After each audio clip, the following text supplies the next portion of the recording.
Hindi po ito marites, hindi po ito opinion, at hindi po ito teorya. Ito ay totoong nangyayari. Sabi ni Marcos doon sa statement niya, reaction niya doon sa sinabi ni Inday Sara, na, di ba, sabi niya may kinausap siyang tao na kapag pinatay siya, iyariin mo itong tatlo. Yung tatlong odas, si Bongbong Marcos, alias drug addict number 1. Bangag. Si Disa Marcos, the first drug pusher lady of the Philippines. At si Idiot Romualdez, Martin Romualdez. Idiot kasi bobo. Maniwala kayo sa akin, kasama ko yan. Congressman siya, congressman din ako, bobo yan. Walang alam yan. Anyway, balik muna tayo dito sa kay Inday Sara, yung sinabi niya. Para sa akin, hindi po yun threat kay Marcos. Kasi sinabi naman niya, kapag may nangyari sa kanya, di po ba?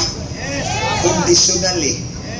Natandaan ko po, nung pinatay po ng mga pulis yung personal aid ko na si Richard Santillan, habang naglalamay po ako sa kanya sa gabi, sa araw, umiikot po ako dito sa Metro Manila. Sa mga radio station, TV station, nagpapa-interview po ako. At tinatanong po ako palagi, hindi ka ba natatakot sa buhay mo? Ito palagi ang sagot ko sa radio, sa TV interview. Hindi po ako hihiga ng kabaong hanggat hindi ko sila bitbit. So ito yung sabi ko ha, hindi ako hihiga ng kabaong hanggat hindi ko sila bitbit. Ibig sabihin, kapag may nangyari sa akin, patay din sila. Ito po mga general po ng PNP, mga kernel ng PNP na kalaban ko noong panahon na yon. So ang ibig kong sabihin, ang sinabi ni Inday Sara, sinabi ko na yan noong 2018. Na hindi ako hihiga ng kabaong hanggat hindi ko bitbit yung mga PNP generals at kernel na may kinalaman doon sa pagpatay ng personal aid ko. Pero wala silang nagawa. In other words, yung sinabi ni Inday Sara is a matter of survival. Di po ba? O tingnan ninyo, sinabi ko, hindi ako higa ng kabaong hanggat hindi ko bitbit itong mga general na to, itong mga kernel na to. May kinausap din akong tao, tulad kay Inday Sara, may kinausap din akong tao, pag pinatay ako, patay din to. And I survive. Because yun yung ibig sabihin ko. Tatapatan ko yung karahasan ninyo kapag inunahan niyo ako. That's the context na dapat intindihin natin yung sinabi ni Inday Sara. Di po ba? It is a matter of survival. Kapag pinatay nyo, papatayin ko rin kayo. Amanos tayo. Because alam ni Inday Sara na may banta sa buhay niya. And she should not take it lightly. Kasi drug addict si Mr. Marcos. Drug pusher ang first lady ng Pilipinas na to. At mga manipulador ito, minanipula nila yung eleksyon para makaupo sila sa Malacanang. Believe me, tingnan ninyo, yung paratang ko na nasa affidavit ko, sinagot pa nila? Mahigit 1 taon na? Hindi nila sinagot dahil totoo yun. Anong sinagot ng mga Marcos na to? Sa akin, sinampahan ako ng 4 na disbarment cases. Pinapatanggalan nila ako ng lisensya bilang abogado. O hindi umobra. Ngayong araw, sinulatan ako ng BIR. Ang Bureau of Internal Revenue na naman ang ginamit laban sa akin. Hindi umubra ang IDP, hindi umubra ang Supreme Court. Eto, BIR na naman ang ginamit laban sa akin. Ngayong araw lang. Kung natandaan nyo, may sinulat ako na sinabi ko, igalok ako nitong mag-asawang ito. We will crush the Dutertes. Get out of the pack. Hindi ako sumunod at sinabi ko, I'll just be crushed with the Dutertes. Try me if you can. At ito nga yung sagot nila. Pero mga kababayan, sa halip na matakot, nandito ako sa inyo. Sa inyong harapan para magpakita ng suporta para sa totoong halal ng taong bayan, si Inday Sara Duterte. Ulitin ko, si Marcos, minanipula nila ng kanyang asawa ang Smartmatic para dagdagan ang kanyang boto. Pag dinagdagan mo ang boto, kumuha ka ng boto sa iba, nandaya ka. So walang karapatan si Marcos umupo sa Malacanang, walang karapatan si Marcos magsalita about mandate, dahil wala siyang mandato. O, hinahamon ko nga itong dalawang asawang bangag eh. Si Bongbong Marcos at si Lisa Marcos, hinahamon ko kayo ulit ngayon. Sagutin nyo yung affidavit ko na minanipula ninyo yung eleksyon ninyo.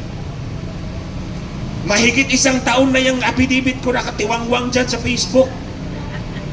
Ayaw niya akong sagutin dahil wala kayong maisasagot. Totoo ang sinasabi ko at pinaninindigan ko yan ngayon. Mula pa noon hanggang ngayon. At pinaninindigan ko rin na sa pagmanipula ng eleksyon, hindi kasali si Inday Sara. So kung ano man ang boto ni Inday Sara, 32 million, totoo yan. Kay Marcos, peke yan. At mantakin nyo.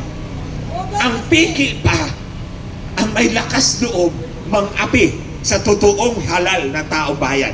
Sa totoong pinili ng taong bayan. Di ba? Itong ginagawa nila kay Inday Sara, pang-aapi ito. Kung sinabi niyang kayang pumatay ng presidente, kayang pumatay ng ordinaryong tao. Kung ito nga, Vice President of the Philippines, inaapi ninyo, paano na lang ang ordinaryong taong bayan? Kayo, mga kababayan. Ito lang, sinalanta tayo ng bagyo, 5 sa loob ng 1 buwan, sunod-sunod. Karamihan sa ating mga kababayan na biktima, nagdusa. Anong ginagawa ng House of Representatives sa pamumuno ni idiotic Martin Romualdez? Politika. Politika. Maruming politika. Patuloy na sinisiraan si Inday Sara. Of course, tinulungan kayo ng ayuda, pero hindi yan. Ang dapat sagutin ninyo, bakit bumaha ng ganyan kalaki, kalawa? O bakit nasira yung o nasaan yung 5,500 flood control projects ni Marcos? Either totoo yon, pero ninakaw ang pera, or hindi talaga totoo, katang-isip dahil bunga ng kanyang pagkapangag. O, di ba? Mamatay na rin yan. Alam niyo mga kababayan, ayoko nang sabihin to, pero nagalit talaga ako kasi sinulatan na naman ako ng BIR. Gusto talaga akong paluhurin itong mga animal na to. Okay, sige, Lisa Marcos, makinig ka ha. Ibubulgar kita ngayong yawa ka. Ito, hindi ko dapat to sasabihin.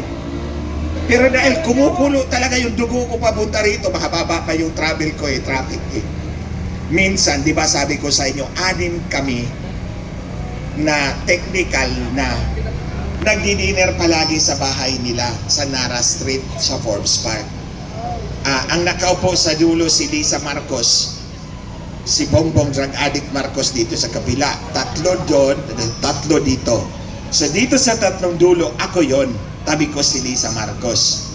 Kasi palagi niya akong kinakabit, tala na, mag-yosi na tayo. Kami lang kasi yung nag-yosi. Sa 8 taon na yun, 2 lang kaming nag-yosi, kaming 2.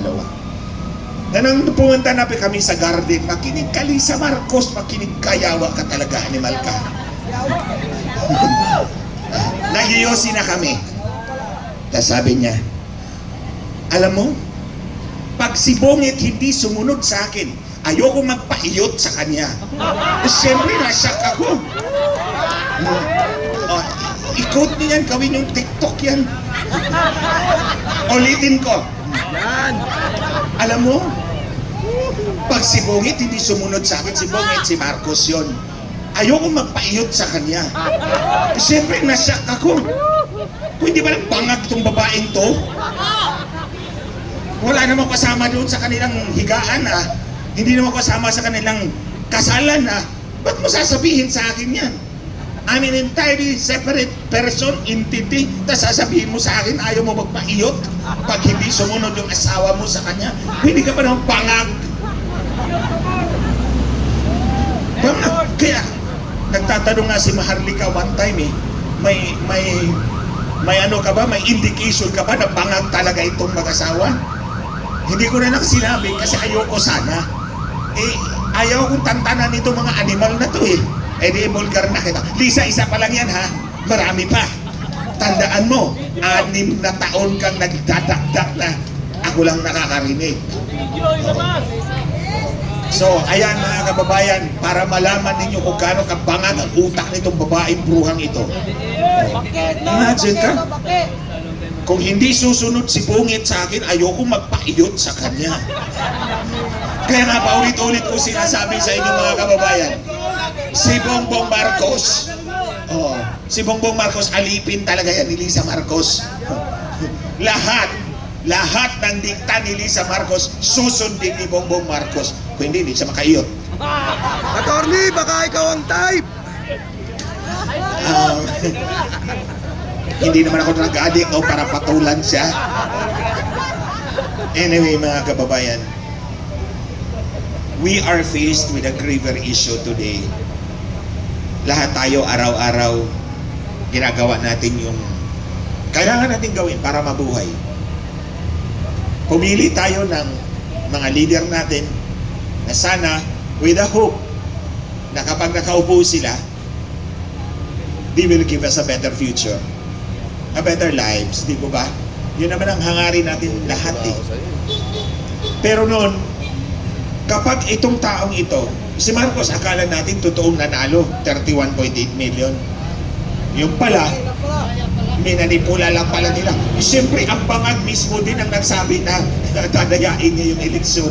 Diba? Si Lisa Marcos din, I have a meeting with the owners of Smartmatic. I need 2 technical guys, but not you because they hate you so much. Kaya paulit-ulit kong sinasabi to dahil itong laban na to between the Marcoses plus the idiot Romualdez and Inday Sara, walang ibang patutunguhan ito kundi manatili ang mga Marcos sa kapangyarihan. Ito yung target nila. Si Inday Sara, alam nila yon. Ito pa, insecure si Marcos kay Inday Sara. Napaka-insecure ni Marcos kay Inday Sara dahil alam niya, ito yung totoong mahal ng taong bayan. Ito yung totoong pinili ng taong bayan. Samantalang siya, kailangan pa niyang mandaya para lang tumapat yung boto niya. O, di ba?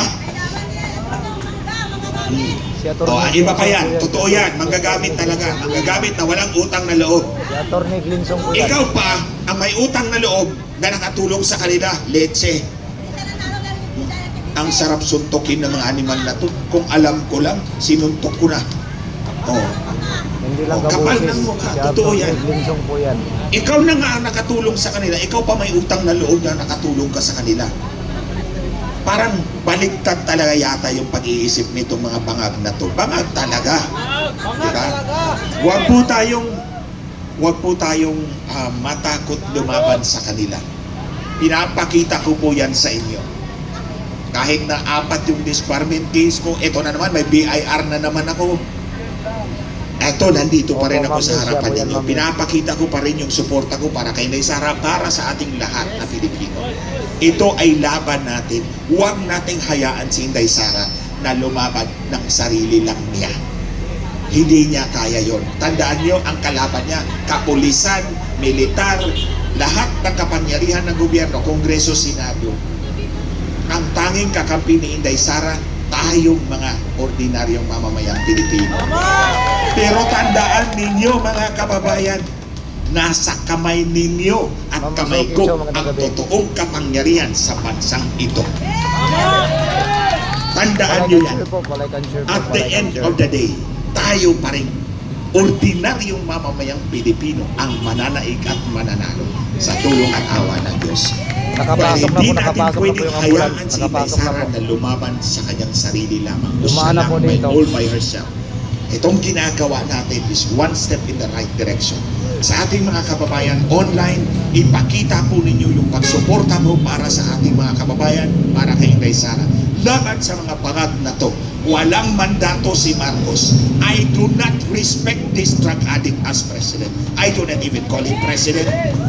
He is an impostor. At hindi nga lang yan eh. Sinabi ko na nga rin, minanipula din nila yung Korte Suprema para makaupo talaga sa pwesto.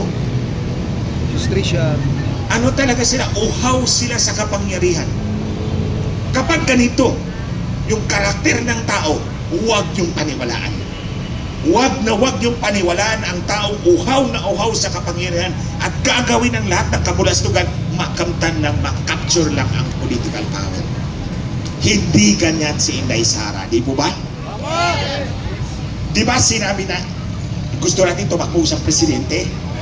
Bumaba siya, nag-vice president siya. Yun yung patunay niya na hindi siya uhaw sa kapangyarihan. Samantalang yung isa, si Marcos, minamanipula ang Korte Suprema para lang makaupo bilang vice president. Hindi nga lang siya nagwaki. At ulit, sasabihin ko sa inyo, hindi ito marites dahil ako ang inutosan ni Marcos, ni Lisa Marcos para gawin yun. So, personal knowledge ko yung mga sinasabi ko. Kaya nga walang magawa itong dalawang bangag eh. O, tatakot-takutin lang ako. Akala siguro nila matatakot ako sa kanila. Hindi ako matatakot dahil wala na akong takot, matagal na. Naubos na yung takot ko.